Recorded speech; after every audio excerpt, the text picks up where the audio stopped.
오늘은 이 6장 12절의 본문을 세 덩어리로 나누어서 살펴보려고 합니다. 자막을 함께 같이 보시면요. 우리가 우리에게 죄 지은 자를 사하여 준 것 같이, 그리고 그리고 죄를 사하여 주시옵고, 이렇게 세 덩어리를 나눠서 살펴보려고 하는데요. 순서는 거꾸로 가보려고 합니다. 그래서 먼저 죄를 사하여 주시옵고를 살펴보려고 하는데요. 이 죄를 사하여 달라는 것은 곧 회개를 의미합니다. 회개는 그리스도인에게 뗄래야 뗄 수 없는 그러한 일임에도 불구하고 종종 우리는 이 회개에 대해서 오해를 하기도 합니다. 그렇다면 진정한 회개가 무엇일까요? 우리가 같이 먼저 시편 51편을 통해서 회개의 본질이 무엇인지 생각해 보려고 합니다. 시편 51편은 다윗이 밧세바와 간음하고 밧세바의 남편이 우리아를 죽이고 난 후에 참회하며 쓴 시의 내용입니다. 시편 51편 11절에서 다윗은 이렇게 말합니다. 나를 주 앞에서 쫓아내지 마시며 주의 성령을 내게서 거두지 마소서. 이것이야말로 다윗이 생각했던 회개의 가장 중요한 목표입니다. 죄는 인간과 하나님을 분리하기 때문에 다윗은 나를 주 앞에서 쫓아내지 마시고 주의 성령을 내게서 거두지 마십시오 라고 이렇게 회개하며 하나님 앞에 기도한 것입니다. 이사야 59장 1절에서 2절 말씀을 함께 같이 보겠습니다. 여호와의 손이 짧아 구원하지 못하심도 아니요 귀가 둔하여 듣지 못하심도 아니라 오직 너희 죄악이 너희와 너희 하나님 사이를 갈라놓았고 너희 죄가 그의 얼굴을 가리어서 너희에게서 듣지 않으시게 함이니라. 그리스도인이라 하더라도 계속된 죄 가운데서 자신의 죄를 고백하지 않는 삶이 이어지면 하나님과의 관계가 일시적으로 또는 장기적으로 단절되게 됩니다. 물론 그렇다고 하나님이 우리를 진짜로 버리신다는 말은 아닙니다. 그러나 기도를 하더라도 계속해서 허공의 울림과 같은 느낌만 든다든지 하나님과 내가 참된 교제를 하고 있지 않다라고 느끼게 된다라면 이것은 내가 하나님 앞에 참된 회개를 하지 않을 때 오는 그 일시적이고 또는 장기적인 단절의 상황일 수도 있다라는 겁니다. 나아가서 성경을 읽어도 깨달음이 없고 예배를 드려도 뜨거움과 우리 안에 어떠한 감화가 없는 것입니다. 게다가 이러한 시간이 지속되고 변화가 전혀 없는 상황에 이르면 결국 하나님과의 교제가 막혀서 그렇게 막혀 있다는 사실조차도 고통스럽게 느끼지 못하고 또한 전혀 감각하지 못하는 상태에 이르게 됩니다. 교회는 왔다 갔다 하지만 하나님과의 교제는 전혀 없는 상태에 이르게 되는 것입니다. 우리가 때로 교회를 다니고 말씀도 듣고 예배도 드리고 신앙생활을 하지만 무언가 내 삶에 그리스도인으로서 살아가는 삶이 전혀 없다면 우리는 어찌 보면 교회를 왔다 갔다 할 뿐 하나님과 교제 없이 참된 신앙생활이 없이 살아가는 것일지도 모르겠습니다. 사실 이렇게 죄를 고백한다라는 것은 쉬운 말로 아이들에게 이렇게 설교할 때는요, 저희가 사과라는 표현을 쓰기도 합니다. 사과하는 것은 기본적으로 어떠한 상태에 가능하냐면 관계성이 있을 때 가능합니다. 어떤 관계에 있을 때 우리가 무언가를 잘못했다고 여길 때 그 관계 안에서 사과할 수 있는 겁니다. 마찬가지로 하나님과의 깊은 관계를 인식하고 있는 사람들은 그래서 자주 날마다 회개합니다. 그리고 진심으로 하나님께 죄송한 마음을 느끼게 됩니다. 하지만 하나님과 교제가 거의 없는 사람들은요, 거의 회개하지 않는 삶을 살아가고 또한 아예 의식조차 하지 못하는 것입니다. 하나님과의 교제가 깊은 사람들은 사람에게 저지른 죄에 대해서도 피해를 끼친 사람에게의 죄를 고백하고 나아가서는 하나님께 죄를 고백합니다. 하나님과의 관계를 깊이 누리는 사람은 사람에게 저지른 잘못을 사람에게만 고백하지 않고요, 그 사람의 주인이신 하나님께도 고백하는 것입니다. 그런데 우리가 이렇게 참된 회개를 하지 못하는 많은 사람들을 보면 이렇게 두 가지로 나누어질 때가 있습니다. 어떠한 사람들은 사람에게 잘못한 것에 대해서 그 사람에게는 고백하지 않고 하나님께만 기도하고 끝내는 것입니다. 또 반대로 어떤 사람은 사람에게는 잘못을 고백하지만 사람에게 고백했으니 하나님한테는 회개하지 않는 것입니다. 그러나 진정한 회개를 할 때 우리는 사람에게 저지른 잘못에 대해서 고백하고 잘못을 구하고 나아가서 그 사람을 인도하시고 그 사람의 주인이 되시는 하나님 앞에 또한 그렇게 고백하며 기도하는 것이 필요합니다. 나의 모든 잘못이 결국은 하나님을 향한 것입니다 라는 것을 깨닫는 것입니다. 그리고 하나님이 나를 위하여 그분의 아들을 주셨다는 사실에 대해서 다시 감격하는 삶이 되는 것입니다. 그래서 이렇게 우리의 삶에 하나님의 함께 하심을 경험하면요, 나의 죄를 미워하는 마음과 동시에 내가 또한 용서를 받았다는 이 마음이 함께 있습니다. 그래서 열등감과 죄책감에 빠져 살아가기보다는 내가 죄인이기 때문에 겸손하는 마음과 더불어서 이러한 죄인임에도 불구하고 하나님 앞에 받아들여졌다라는 이 당당한 마음을 동시에 누릴 수 있어야 합니다. 만약 내가 이 안에서 하나님을 온전히 누리지 못하면 죄책감에 살아가기만 할 뿐 하나님께서 나를 용서하셨다는 그 마음 가운데 은혜를 누리지는 못합니다.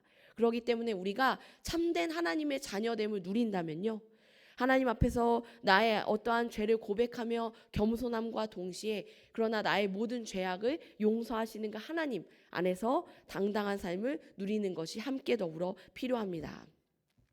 그렇다면 이제 어떻게 하면 올바른 회개인지 더 구체적으로 살펴보려고 합니다. 첫 번째는 죄의 결과만 고백하는 것이 아니라 뿌리까지 깊이 고백하는 것입니다. 다윗은 시편 51편 5절에서 이렇게 말합니다. 내가 죄악 중에서 출생하였으며 어머니가 죄 중에서 나를 잉태하였나이다.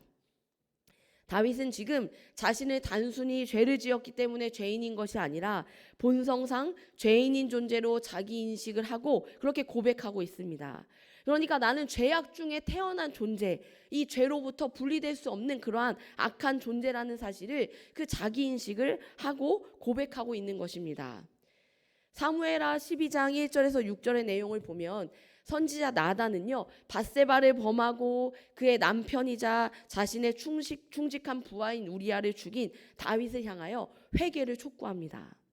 나단 선지자가 다윗을 찾아온 시점은 언제냐면 다윗이 이렇게 큰 죄를 저지르고 나서 거의 1년이 지난 시점이었습니다. 그러니까 다윗은 그때까지도 전혀 자신에 대하여 인식함이 없는 그러한 무딘 상태였다라고 볼 수가 있습니다. 나단은 다윗에게 찾아가서 한 성읍의 부자와 가난한 사람이 있었는데 부자가 가난한 사람의 작은 암양 새끼 하나를 빼앗아 자신의 손님을 접대한 예화를 들려줍니다. 다윗은 그 이야기를 듣고 자신의 이야기라고는 조금도 생각하지 못하고 분노하며 그러한 사람은 마땅히 죽을 것이라고 이렇게 화를 냅니다. 그러자 나단이 어떻게 합니까? 다윗에게 당신이 바로 그 사람이라고 이야기합니다. 당신은 부자이며 왕이며 원하는 모든 것을 가질 수 있는 사람인데 당신의 충직한 부하인 우리아에게는 단 한 명뿐인 사람, 그 아내, 자기가 정말로 사랑하는 밧세바 하나뿐이었다는 겁니다. 그런데 당신은 그 아내를 빼앗고 당신의 가장 충직한 부하를 죽였습니다 라고 말합니다. 이때 다윗은요, 깜짝 놀라게 됩니다. 왜냐하면 사무엘하 11장에서 다윗이 간음과 살인을 행하는 장면을 보면 그가 거의 죄책감이 없이 마치 모든 것을 계획한 사람처럼 딱딱딱 그 일을 진행하는 것을 볼 수가 있는데요. 그의 마음이 완전히 무너진 상태였던 것을 발견한 것입니다. 그런데 이러한 다윗에게 나단이 찾아왔습니다. 그리고 그는 다윗을 향해서 명확하고 명백하게 다윗의 죄를 말하는 겁니다. 다윗은 무엇보다 자신이 그토록 나쁜 짓을 저질러 놓고도 그게 나쁜 것인지 아닌지조차 감각하지 못하고 그냥 뻔뻔하게 그 죄를 저질렀다는 사실에 충격을 받습니다. 내가 정말 그렇게 했다고? 난 어떻게 그것을 전혀 감각하지 못했지? 라는 자기에게 충돌한 것입니다. 그리고 다윗은 자신이 얼마나 큰 죄를 저질렀는지조차 모르고 있다가 이 일을 겪고 나단의 지적을 받은 후에야 모태에서부터 자신이 이미 죄인일 수밖에 없는 자신의 그 실체, 아니 모든 인간의 실체를 그렇게 깨닫게 되는 것입니다. 나아가 이렇게 자신의 죄를 지속적이며 깊이 회개하는 사람은 남을 함부로 정죄하기 어려워합니다. 타인을 정죄하는 것에 대한 정서적인 걸림돌이 생기기 때문입니다. 다윗과 같이 자신의 죄를 깨닫고 깊이 회개하는 삶이 우리의 삶이 된다면 우리에게 나아가 나타나야 하는 삶의 모습은 누군가를 향하여 정죄하지 않는 것입니다. 타인을 정죄하는 것에 대한 정서적인 불편함을 계속해서 느껴야 한다는 겁니다. 누군가의 악행이 드러나면 내가 저 일을 하지는 않았지만 사실 저 마음이 나에게는 없는가라는 것을 돌아볼 수밖에 없다는 겁니다. 그래서 이렇게 우리가 날마다 지속적으로 회개하게 되면 우리의 삶은 진실로 아름다운 모습으로 변하게 됩니다. 계속해서 옳은 삶을 추구하지만 동시에 옳지 못한 상대를 정죄하지 않는 사람으로 살아가게 되는 겁니다. 교회 안에서도요, 사실은 우리가 옳음을 추구하는 삶을 살아가는 것은 그래도 우리가 하나님의 말씀을 보고 신앙 안에서 노력하면 할 수가 있습니다. 그러나 더 나아가야 하는 것은 내가 옳다고 해서 누군가가 옳지 않은 것에 대해 잣대를 대고 정죄하고 판단해서는 안 된다는 겁니다. 저 사람은 왜 항상 저런 말을 하지? 저 사람은 왜 항상 저렇게밖에 하지 못하지? 저것이 그리스도인으로서 올바른 삶인가? 라고 말하면서 아유 저런 사람은 옳지 않아 라고 판단하게 된다면 이것은 우리가 진정한 회개의 삶을 살고 있지 못하다고 볼 수 있는 것입니다. 회개로 삶이 형성된 사람은 그렇기 때문에 누군가를 정죄하지 않음으로 말미암아 다른 사람들로 하여금 신뢰감을 느끼게 하고 안정감을 느끼게 합니다. 그렇다고 해서 이것이 옳고 그름을 모호하게 만들며 당신도 옳고 당신도 옳아요 라고 말한다는 것은 아닙니다. 단호합니다. 그러나 정죄하지 않는 것뿐이라는 겁니다. 두 번째로 진정으로 옳은 회개는요, 죄로 인한 고통만 피하려 하기보다는 진실로 하나님과 교제하는 삶으로 나아가는 것, 그것을 추구하는 것입니다. 사울과 다윗의 큰 차이가 바로 여기에 있습니다. 사울은요, 아말렉과의 전투에서 하나님의 말씀대로 그들을 진멸했어야 합니다. 그러나 자신이 전쟁에 이겼다고 자랑할 만한 육축과 사람들을 따로 남기는 죄를 저지르고 맙니다. 그가 가장 신경 쓰는 것은 여기서 하나님의 명령이라기보다는 백성들에게 얻는 인기였기 때문입니다. 하지만 하나님께서는 이러한 사울의 의도를 분명하게 아셨습니다. 그래서 선지자인 사무엘은 사울이 개선을 할 때 제사를 지내지 않겠다라고 말합니다. 그러자 사울이 사무엘에게 이렇게 말합니다. 내가 범죄하였나이다. 내가 여호와의 명령과 당신의 말씀을 어긴 것은 내가 백성을 두려워하여 그들의 말을 따랐기 때문입니다. 이렇게 보면 사울이 진정으로 자신의 죄를 깨닫는 거 아닌가라고 생각할 수 있습니다. 그런데 그 뒤에 사울이 이렇게 이어서 말합니다. 청하오니 지금 내 죄를 사하고 나와 함께 돌아가서 나로 하여금 여호와께 경배하게 하소서라고 말하는 겁니다. 여기에서 말하는 여호와께 경배한다라는 것은 바로 승전 감사 제사를 말합니다. 왕이 전쟁을 이끌고 승리하게 되면 왕 자신이 하나님께서 택하신 사람이라는 것을 만방에 알리며 명예를 높일 수 있었습니다. 그런데 이러한 제사는요, 왕이 아니라 제사장이, 즉 사무엘이 인도해야 했습니다. 그가 이 제사를 인도하는 것을 그래서 거부한다면 사울의 입장에서는 어떠한 것이냐면 백성들 앞에서 자신의 명예를 드높일 기회를 잃어버리는 것과 같았습니다. 즉 사울이 결국 두려워하는 것은 그렇게 말은 하였지만 결국에 그는 하나님과의 관계를 두려워하는 것, 하나님과 관계를 잃는 것을 두려워하기보다는 그저 백성들의 신망을 잃는 것, 나아가서 하나님께 벌을 받는 것, 그것만 두려워했던 것입니다. 하지만 다윗은 어떠합니까? 방금 전에도 설명해 드린 것처럼 다윗의 회개는 달랐습니다. 다윗은 내가 주께만 범죄하여 라고 고백합니다. 이것은요, 다윗이 우리아나 그의 아내 밧세바에게는 죄책감을 가지지 않는다는 말이 아닙니다.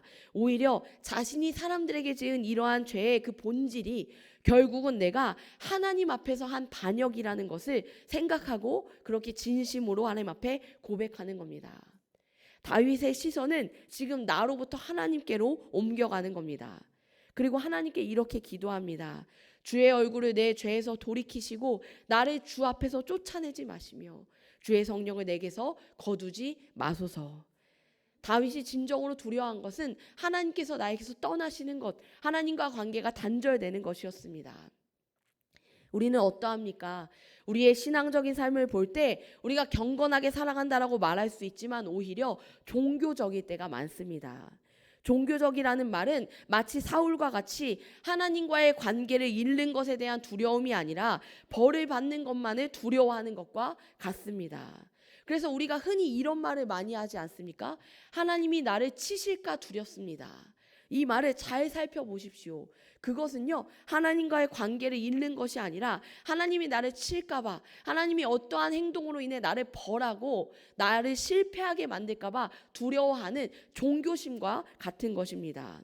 하나님이 선하시고 진정으로 날 사랑하시며 나를 인도하신다는 분임을 깨닫는다면 우리는 하나님이 나를 벌하실 것을 두려워하는 것이 아니라 그 하나님과 관계가 단절된 채로 그렇게 살아가는 것을 두려워해야 한다는 겁니다. 이 책의 저자인 이정규 목사도요, 이렇게 이 책에서 본인의 학창 시절을 예로 들어 설명합니다. 대다수의 다른 그리스도인들과 달리 시험 직전에 자신은 주일 예배를 빼먹은 적이 없다라고 말합니다. 그런데 그것을 잘 생각해 보면 자신이 정말로 시험보다 하나님 앞에 예배하는 것이 당연히 더 중요하다라고 여겼던 경건한 생활 때문이 아니라 지금에 와서 생각해 보면 오히려 종교적인 마음이었다고 말합니다. 시험 직전에 주일 예배를 빠지면 하나님이 진노하셔서 치실까봐, 또 나를 망하게 하실까봐, 시험을 망치게 하실까봐 그렇게 걱정했다라고 말하는 겁니다. 우리가 이 생각으로부터 정말로 자유롭습니까? 우리가 믿는 하나님은 어떠한 분입니까? 우리는 하나님을 어떻게 믿고 바라보고 계십니까? 하나님은 우리와 관계를 맺고 그 관계 가운데 우리가 살아가기를 원하시는 분입니다. 우리가 단지 하나님을 두려워하고 벌을 받을 것이 두려워서 눈만 가리고 아웅하듯이 진심이 없는 습관적인 회개와 타성에 젖은 신앙생활로 살아간다면 우리는 그리스도인이 아니라 종교인일 수밖에 없습니다. 하나님이 진정으로 원하시는 삶의 모습이 아니라는 사실을 기억해야 하는 것입니다. 나아가서 우리가 정말로 올바른 회개하는 그 방법은요, 십자가를 바라보며 용서를 구하는 것입니다. 회개는 우리의 죄를 속죄하려는 시도가 아닙니다. 사람들은 흔히 이렇게 생각합니다. 제가 설교에서도 이러한 내용을 여러 번 다룬 적이 있는데요. 이렇게 회개를 열심히 하고 눈물을 흘리며 하고 많이 회개하면 내가 용서함을 받겠지, 나를 용서해 주시겠지라고 이렇게 흔히 생각한다는 겁니다. 그런데 이러한 생각은 곧 나는 회개를 하기는 했지만 눈물을 흘리지도 않았고 열심히도 안 했으니 용서를 받지 못할 수도 있어 라고 생각하는 것으로도 연결되는 것입니다. 우리는 우리의 죄를 속죄할 필요가 없습니다. 이 말은 무슨 이야기냐면요, 죄값을 치르기 위해 고행으로 벌을 받으며 회개할 필요가 없다는 겁니다. 정성과 열정과 노력을 들여야 우리를 용서해 주시는 것이 아니기 때문입니다. 물론 우리의 회개는 진정으로 우러나와야 하고 진실해야 하는 것은 맞습니다. 그러나 중요한 것은요, 우리가 용서받는 것은 우리가 회개했기 때문이 아니라 예수께서 우리를 위하여 십자가를 지셨기 때문입니다. 그러니까 그 일은 이미 예수께서 하셨습니다. 우리가 열심히 눈물을 흘려서 더 잘 용서받는 것이 아니라 우리가 용서받는 것은 예수께서 그렇게 하셨기 때문에 용서받는 것이라는 것을 기억해야 한다는 겁니다. 예수님은 죄가 없으시지만 성부 하나님은 그리스도를 우리로 말미암아 죄로 여기셨습니다. 고린도후서 5장 21절 말씀을 함께 보겠습니다. 하나님이 죄를 알지도 못하신 이를 우리를 대신하여 죄로 삼으신 것은 우리로 하여금 그 안에서 하나님의 의가 되게 하려 하심이라. 아멘. 우리의 죄 때문에 하나님에게서 쫓겨나신 예수님으로 인해 우리는 하나님 앞에서 쫓겨남을 당하지 않을 수 있게 된 것입니다. 그렇게 우리의 회개는 예수 그리스도를 바라보고 예수 그리스도를 기뻐할 때 그 회개가 완성되는 것입니다. 십자가를 바라볼 때 우리의 죄는 죽을 것입니다. 아멘. 십자가를 바라볼 때 우리는 우리의 죄를 서서히 미워하게 될 것입니다. 지금까지 우리는요, 이 세 덩어리 중에 죄를 사하여 주시옵고, 즉 회개에 대하여 살펴보았습니다. 그렇다면 그 다음으로는 우리라는 이 덩어리에 대해서 생각해 볼 차례입니다. 우리 죄를 사하여 주시옵고 라는 말에서 이 우리는 무엇을 의미하는 것일까요? 주기도문은 공동체적이라는 것을 이 우리라는 말에서 힌트를 알아챌 수 있습니다. 주기도문은 나의 기도가 아니라 우리의 기도인 것입니다. 하나님께 나의 죄가 아니라 우리의 죄를 용서해 주십시오라고 간절히 구하는 기도라는 겁니다. 우리의 죄를 회개한다라는 것은 그럼 무슨 의미일까요? 이것은 우리 개인의 죄뿐만 아니라 우리가 소속된 공동체와 가정, 교회에서 누군가 죄를 범하는 것을 보면 우리가 연대를 해야 한다라는 말입니다. 그들이 저지른 죄를 오직 그들만의 죄로 여기는 것이 아니라 하나님 앞에서 함께 같이 기도하며 회복을 구해야 한다라는 겁니다. 성경에도 이러한 예는 많이 나옵니다. 모세는 이스라엘 백성을 이집트에서 인도해내어 광야로 들어갑니다. 거기서 모세가요, 이스라엘 백성을 잠시 광야에 두고 시내산에 올라가 하나님과 더불어 교제하는 장면이 나옵니다. 그 사이 백성들은 아론에게 우리를 인도할 신을 만들라고 요구하게 되고, 아론과 백성들은 금을 모아서 금송아지를 만들어 그것에게 경배하는 장면이 나옵니다. 하나님은 이러한 이스라엘 백성들에게 분노하셔서 그들을 진멸해버리겠다라고 말씀하십니다. 그러자 모세가 하나님 앞에 이렇게 구합니다. 출애굽기 32장 32절에서 고백하는 내용인데요. 그들의 죄를 사하여 주십시오. 그렇지 않으시면 원하건대 주께서 기록하신 책에서 나의 이름을 지워버려 주십시오 라고 모세는 이렇게 기도합니다. 그러니까 우리는 여기서 자신과 이스라엘 백성을 동일시하는 모세의 모습을 볼 수가 있는 것입니다. 이 죄는요, 모세가 저지른 죄가 아닙니다. 모세가 금송아지를 만들자고 하지 않았습니다. 그럼에도 모세는 자신이 처벌을 받게 해달라고 지금 하나님 앞에 그렇게 구하는 것입니다. 또 다른 예를 볼까요? 느헤미야는 어떠했습니까? 느헤미야는 페르시아의 수산성에서 일하는 공무원이었습니다. 그는 하나님께서 다니엘의 기도에 응답하셔서 유다 백성을 예루살렘으로 돌려보내셨지만 유다 백성이 또 죄를 지어서 징계를 받으며 성문이 불타고 비참한 상황에 처해 있다는 소식을 듣게 됩니다. 그리고 그가 어떡하냐면 애통하며 금식함으로 기도하는 겁니다. 하늘의 하나님, 크고 두려우신 하나님, 주를 사랑하고 계명을 지키시는 자에게 언약을 지키시며 긍휼을 베푸시는 주님, 제가 간구합니다. 제가 이스라엘 자손을 위해 밤낮으로 기도하며 우리 이스라엘 자손이 범죄한 죄들을 자복하오니 종의 기도를 들어주십시오. 나와 내 아버지의 집이 범죄하여 주를 향하여 크게 악을 행하였나이다. 이렇게 기도합니다. 느헤미야 역시 모세와 같이 자신의 백성과 자신을 동일시하며 나와 내 아버지의 집이 범죄하여 라고 기도하는 겁니다. 느헤미야는 페르시아에 있었고 죄를 저지른 사람들은 실제로 예루살렘에 있는 유다의 백성들이었지만 그는 자신이 죄를 지은 것처럼 회개하며 기도합니다. 왜 그랬을까요? 그가 자기 백성들과 강력한 일치감을 가지고 있었기 때문입니다. 그들과 자신을 분리하지 않았습니다. 동일시하여 생각하는 겁니다. 그렇기에 주기도문에 우리의 죄를 용서해 주십시오라고 하는 이 기도는 궁극적으로 공동체를 사랑하기에 하는 기도입니다. 어떤 사람이 죄를 저지르는 것을 보았다라고 생각해 보십시오. 그러면 우리는 아주 쉽게 아유, 저 사람이 저렇게 죄를 지으네, 저렇게 나쁜 죄를 저지르다니 하면서 분노합니다. 목사라는 사람이 저런 죄를 저지르다니, 그리스도인이라면서 저런 죄를 저지르다니 하면서 말입니다.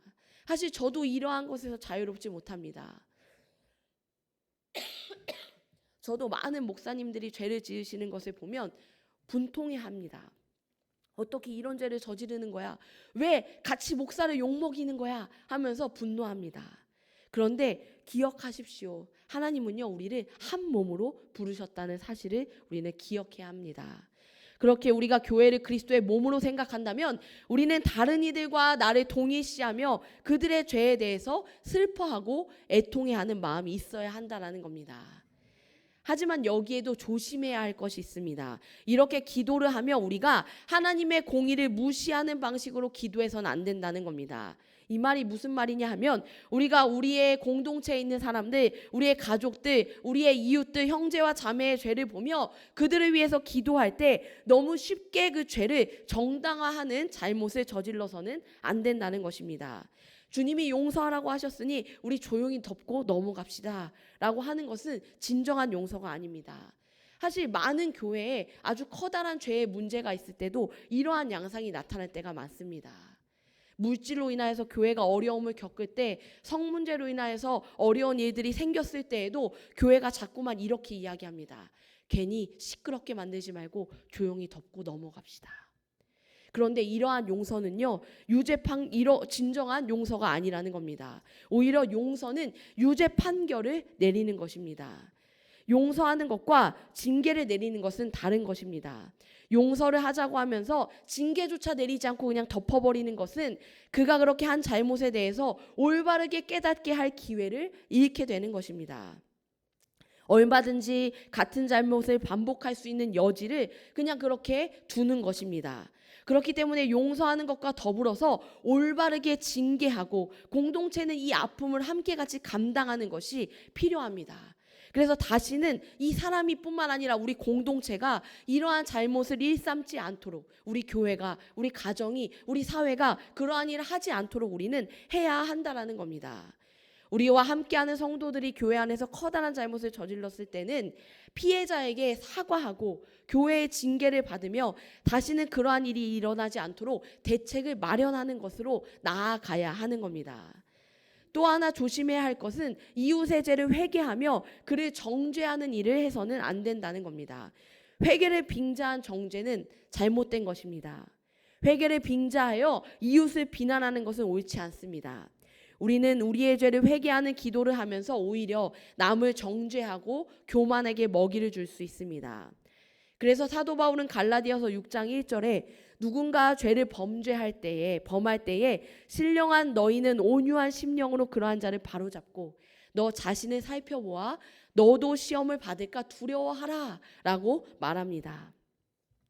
그렇다면 우리가 나의 죄를 고백하는 것을 넘어서 공동체의 죄를 가지고 하나님 앞에 나아가 함께 기도해야 하는 이유가 무엇일까요? 이것은 예수께서 우리를 위해 그렇게 하셨기 때문입니다. 그리스도께서는 완전히 의로운 분이셨지만 죄인들과 자신을 철저히 동일시하셨습니다. 그분은 죄가 없으셨지만 하나님은 예수님을 우리 대신 저주하시고 죽게 하시면서 마치 죄인처럼 대하셨습니다. 성부 하나님께서 이 일을 주도하셨고 성자 하나님이 이 일에 대하여 기꺼이 순종하셨다는 겁니다. 그렇기에 주기도문은요, 궁극적으로 주님께서 우리에게 가르쳐 주신 기도일 뿐만 아니라 나아가 예수께서 성부 하나님께 친히 드리는 기도인 것입니다. 예수님께서 우리 중에 본인을 끼워 넣으시면서 우리의 죄를 용서하여 주시옵고라고 기도하신 것입니다. 예수님께서는 자신이 동일시한 사람들의 죄가 사함받기를 간절히 원하셨습니다. 그런데요, 사실 이 일은요, 쉬운 일은 아닙니다. 아까도 저도 말씀드렸지만 생각해 보십시오. 우리가 정말로 나쁘다고 생각하는 사람, 정말로 악하다고 여기는 사람 한번 떠올려 보시겠어요? 아, 저 사람 진짜 나쁘지. 정말 악해. 내가 저 사람을 볼 때마다 분노하게 되고 화가 나. 이러한 사람이 혹시 있으십니까? 근데 그 사람과요, 내가 동일시 여김을 받는다는 겁니다. 그 사람이 한 일이 내가 한 일처럼 여겨진다는 것, 그것에 대해서 누가 기뻐하며 누가 당연시할 사람이 어디 있겠습니까?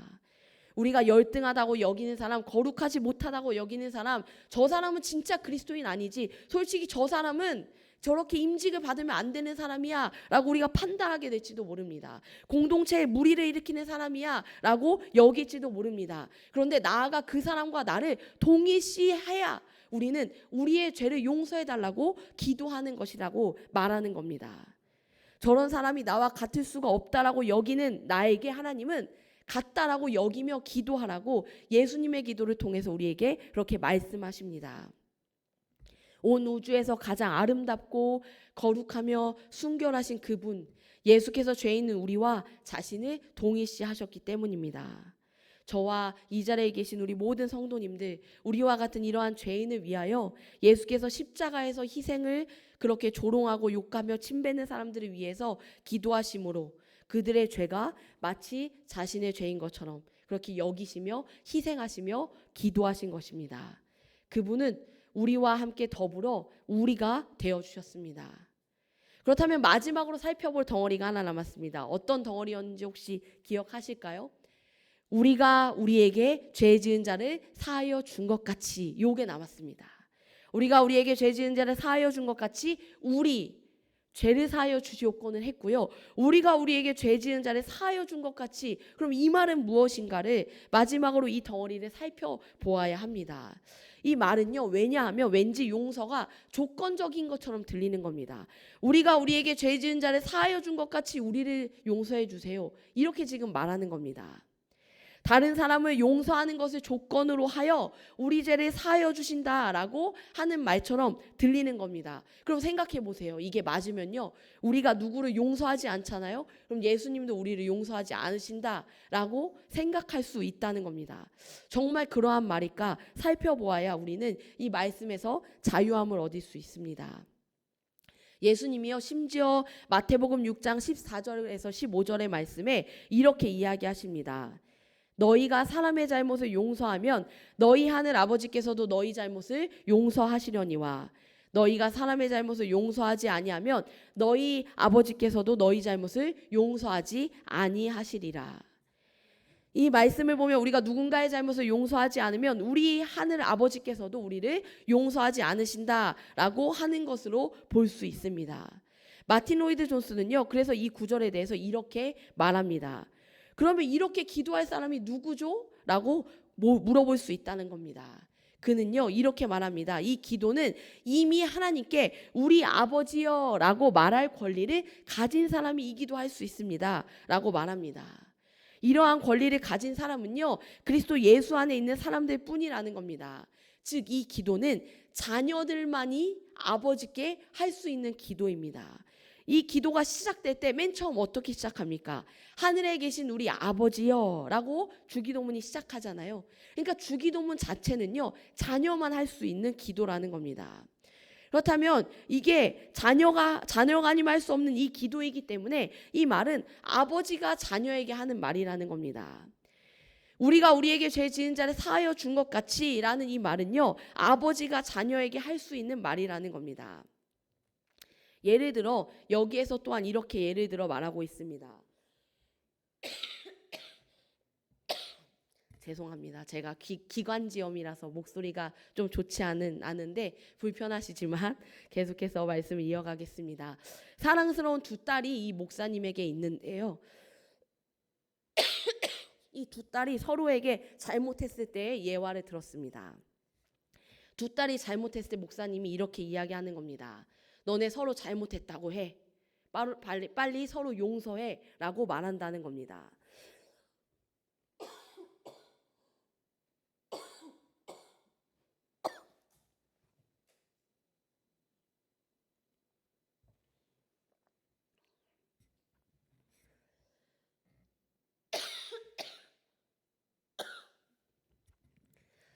근데 이렇게 말을 안 듣고 꼭 한 아이가 이렇게 한다는 겁니다. 말을 안 듣고 아빠한테 달려가서 안긴다는 거예요.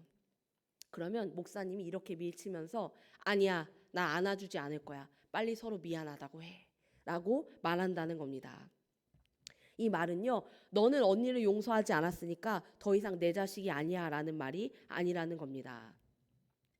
그렇다고 자녀이기 때문에 서로에게 잘못을 고백하지 않았는데도, 용서하지도 않았는데도 방관하는 거, 그것은 옳지 않다는 겁니다. 도리어 자녀이기 때문에, 그들을 사랑하기 때문에 아버지가 용서, 정의, 사랑, 화해를 배우게 하려고 하시는 일이라는 겁니다. 결과적으로 그래서 하나님은요, 우리에게 용서를 명하십니다. 우리를 괴롭게 하시기 위해서가 아니라요, 우리를 사랑하시기 때문에 용서를 명하시는 겁니다. 용서할 수 없는데 용서하라고 하면서 고통스럽게 하시는 것이 아니라 우리를 사랑하시기 때문에 참된 용서의 과정 속에서 이 은혜를 누리라고 말씀하시는 겁니다. 우리가 이웃을 용서하지 않으면요, 우리는 그분의 안아주심을 전적으로 느낄 수 없다는 겁니다. 우리가 용서하지 않으면 우리가 용서를 받았다는 것을 경험할 수 없기 때문이라는 겁니다. 하나님 아버지께서는 당신의 아들을 십자가에서 죽이시면서 이루신 그 용서의 크기가 얼마나 큰지 알아갈수록 다른 사람을 용서할 수 있는 힘이 커질 것임을 우리에게 알려주시는 것입니다. 이 사랑의 너비와 길이와 높이와 깊이를 더욱 알아가는 우리의 삶이 되기를 바랍니다. 그로 말미암아 우리가 우리에게 죄 지은 자를 사하여 준 것 같이 우리 죄를 사하여 주시옵고라고 진정으로 기도하며 그 자유와 은혜를 누릴 수 있는 우리 모두가 되기를 간절히 소망합니다.